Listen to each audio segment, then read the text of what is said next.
the north, they thought they knew all there was to know of war.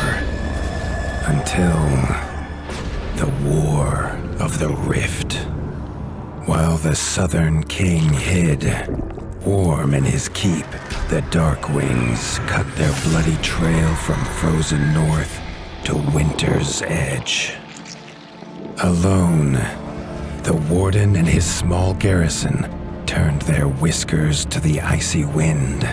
At the end of hope, in a last barrage, they wiped Batkind from the land and memory. With no sign of the Darkwings' return, in time, few believed them little more than a fairy's tale.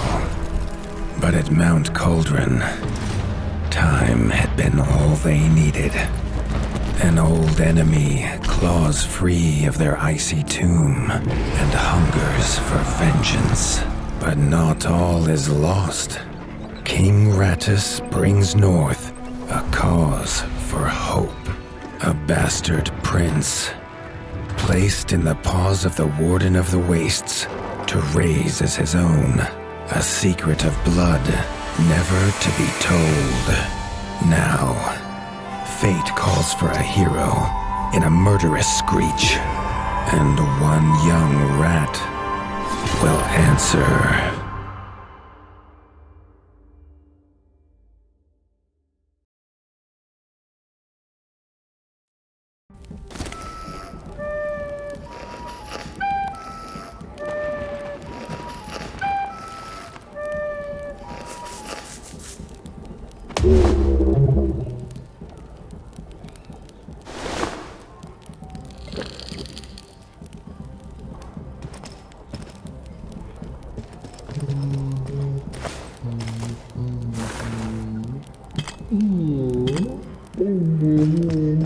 The stomp of his father's boots on the stair was how every morning began for Arlo.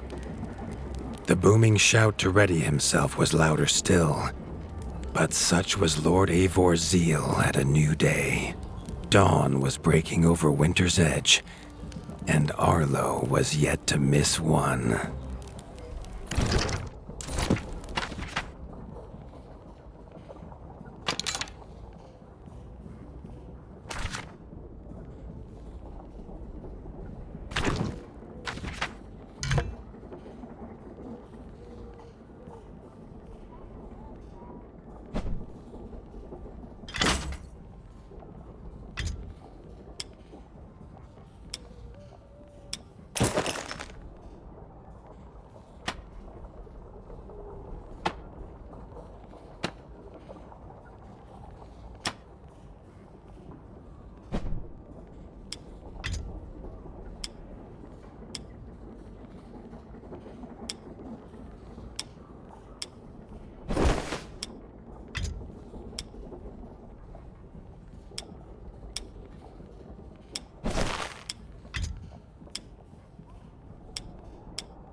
The castle echoed with the horns of the returning hunters, bringing their night's bounty.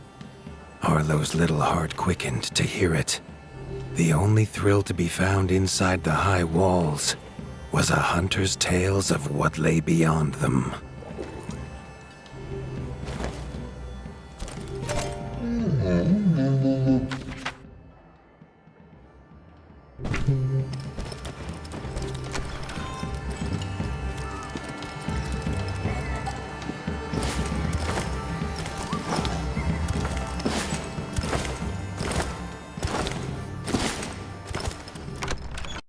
Arlo tells himself it's a good life here in Winter's Edge.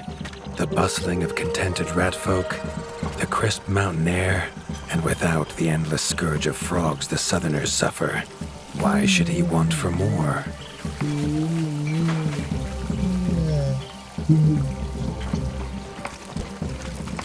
Arlo has no memory of his mother, but Hilda's food was a true taste of maternal kindness.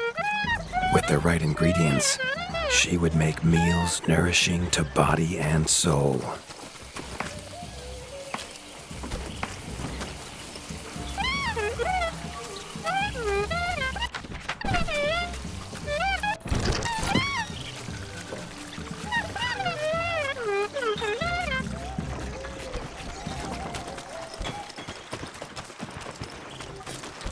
Tiki's shop was perhaps Arlo's favorite, as the shopkeeper had wares from far and wide.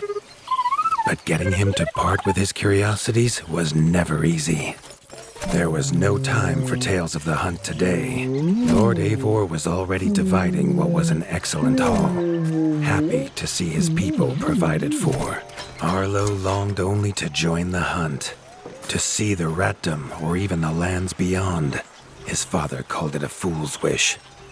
Arlo's destiny was unshakable, much like the keep that would become his by birthright.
Chief Mason Leaf was the rat Arlo most admired. As younger brother to Lord Eivor, his carefree uncle never faced the burden of being warden of the wastes. With walls this strong, his duties were light, leaving him plenty of time for his nephew.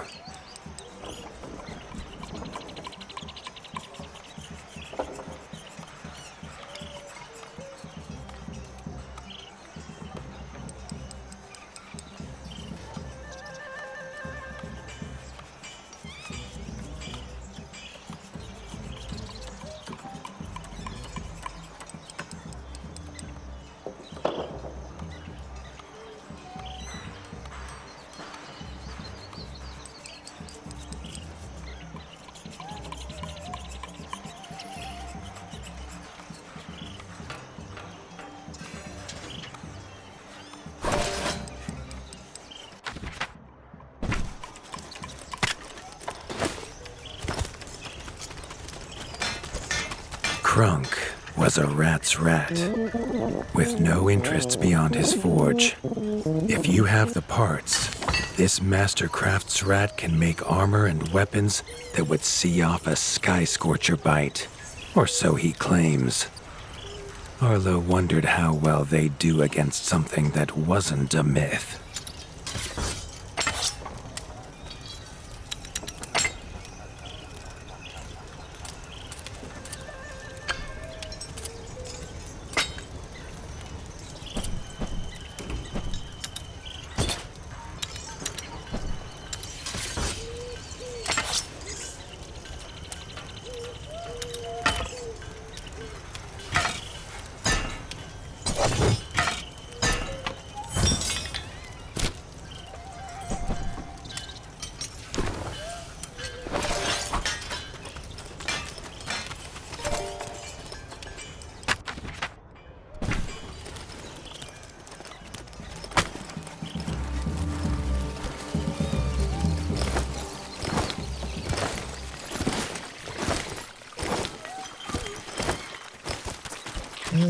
The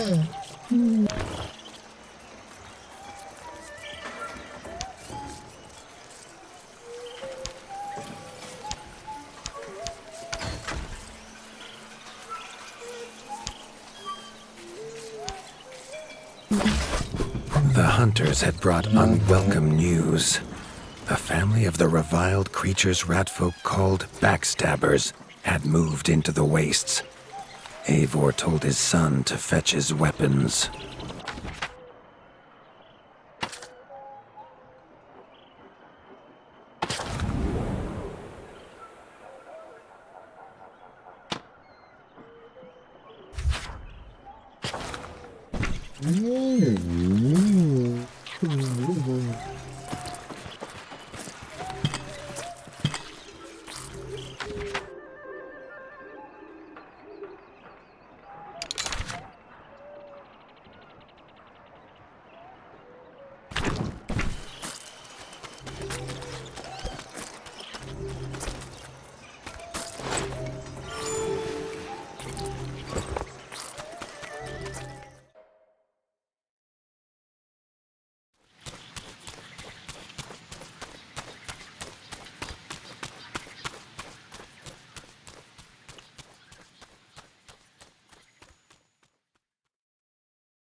His father had no explanation for suddenly taking Arlo on a hunt.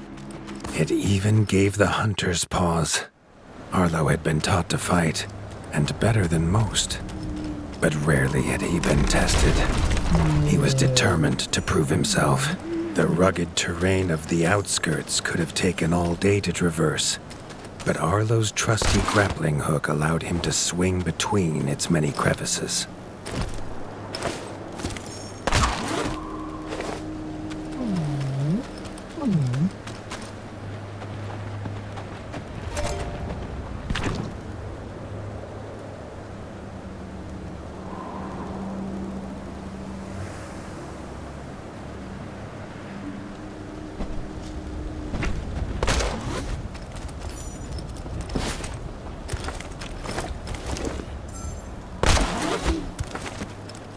Arlo liked the feel of a sharp axe cutting through the vines.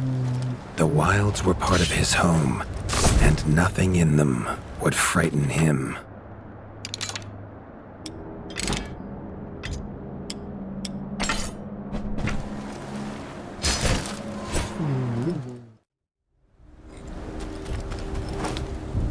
The famous frostberry bushes of the wastes were in full fruit already. Their juice made a healthy tonic, though Lord Eivor preferred them fermented.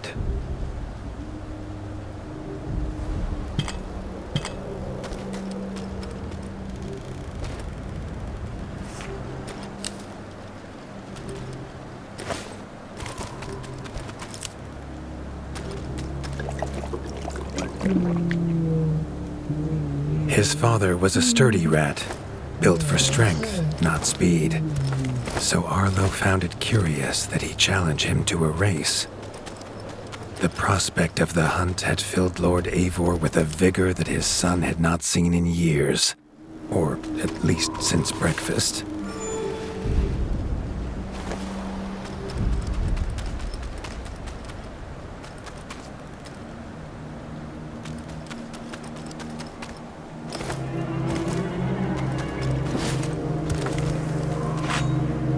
A warden fights the hardest battles, he told Arlo, and needs the sharpest blade.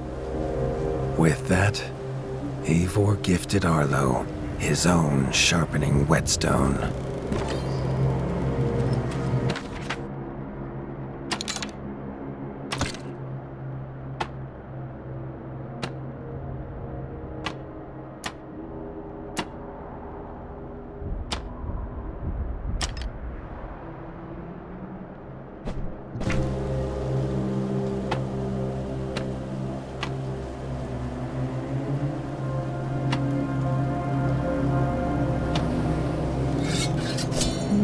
Whether these beasts were named for their spines or for some past unforgivable deed, No rat knew. Either way, Arlo was about to find himself at the pointy ends of this brood. Even young backstabber Red attacks were brutal, but a well-timed dodge would see Arlo escape unscathed.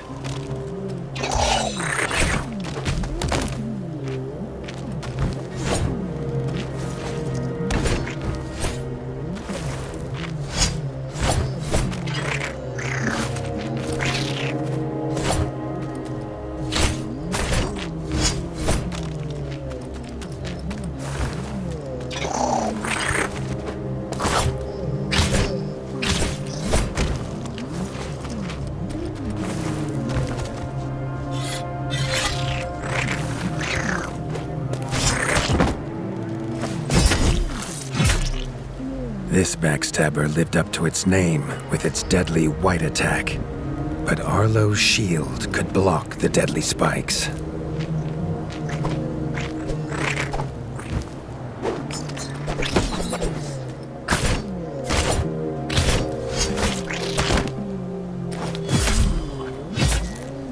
This young one used vicious yellow attacks. Arlo had to time his parries perfectly.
A warden fights the hardest battles, he told Arlo, and needs the sharpest blade.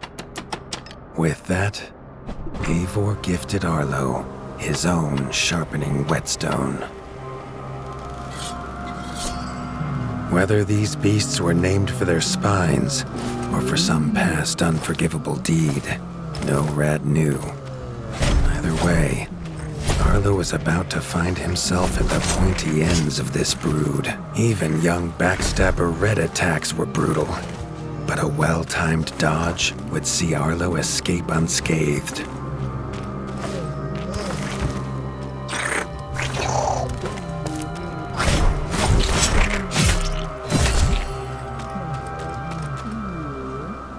This backstabber lived up to its name with its deadly white attack, but Arlo's shield could block the deadly spikes.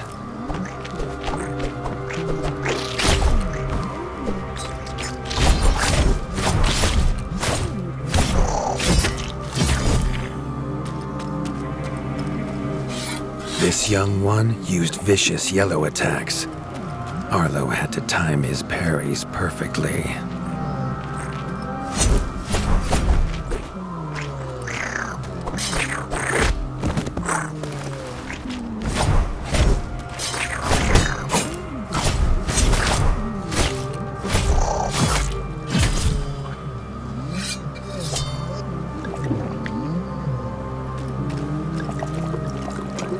This mother had left her young to fight alone, but the same could not be said of Lord Eivor as he leapt to his son's side.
It was Lord Eivor's mighty blade that took her head, but the fight was won together.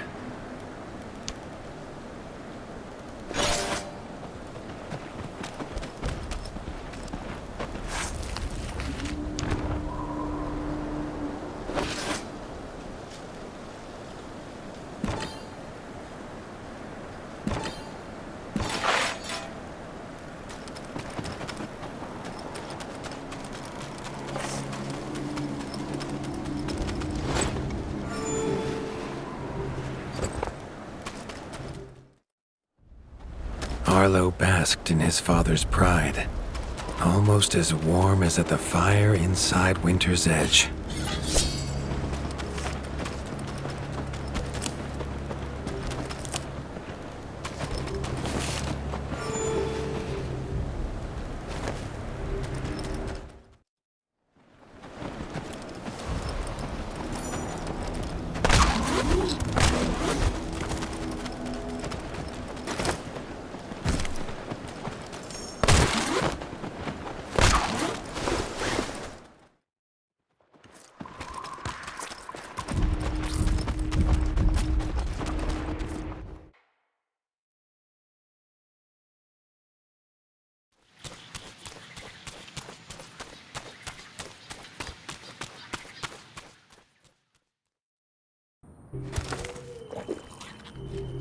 Triumphant and keen to tell the tale of his son's victories, Lord Eivor set to a night of drinking with the elders.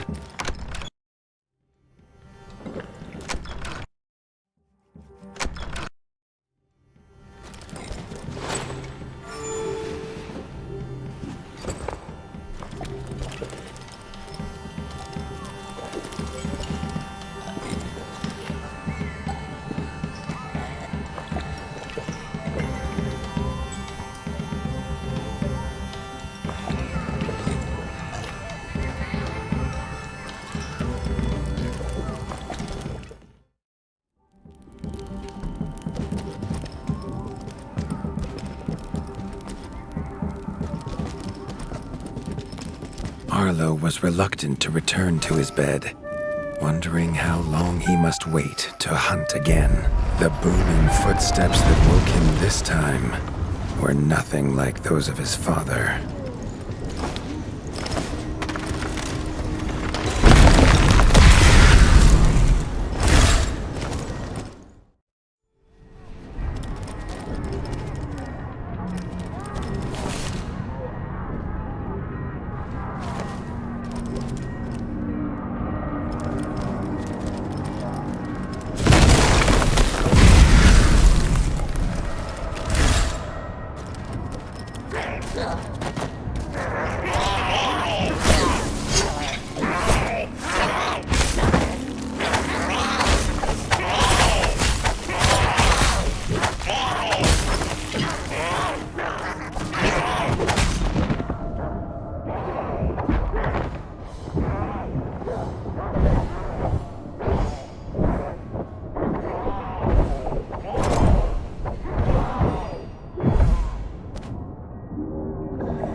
He had found his father. The warden stood alone, holding back a whole Dark Wing army, their cruel Count Kazakh leading them. His father charged, but the Dark Wing Count was as fast as he was strong. The Winter's crown tumbled to Arlo's feet, now without a head to rest on. There was no time to grieve his father, as from above the Count revealed his greatest weapon, a sky scorcher. Not a fairy's tale, but an undead beast whose very breath could level kingdoms. And its eye was trained on Arlo. All that came next was a fog of bloodlust, snapping jaws, and the beating of leathery wings.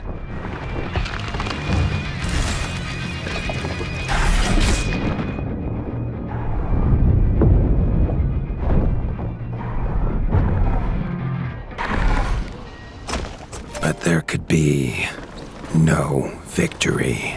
Arlo awoke, groggy and warm to his father's shouts.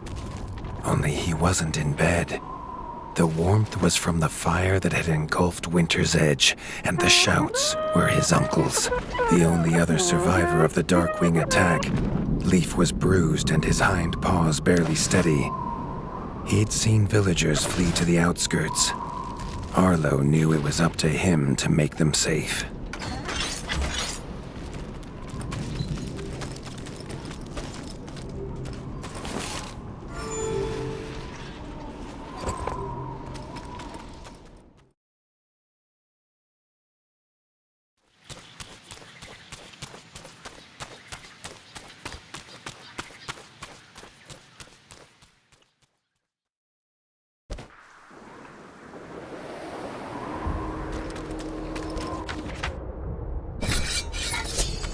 He'd know these anywhere. Krunk's smithy hammer and Hilda's chef's knife. Arlo wondered why they would leave them here.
With the attack at Winter's Edge, no hunters had come to check their traps.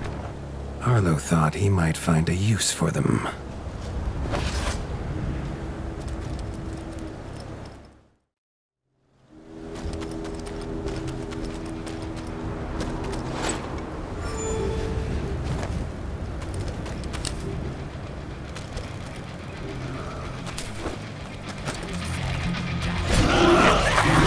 Had found the reason his friends had fled.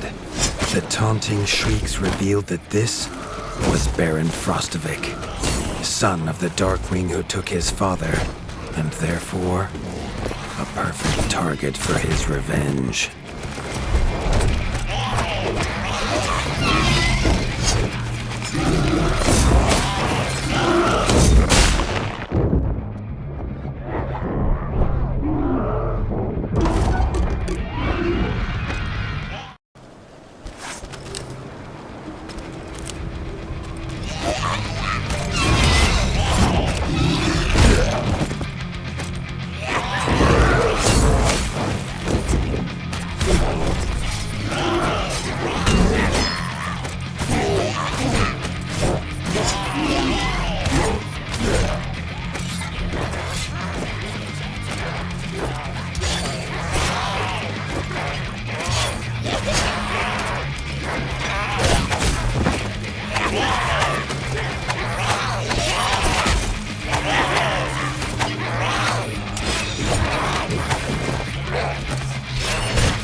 His foe was beaten, but seeing what had been inflicted on Hilda and Krunk, Arlo's need for vengeance was only growing.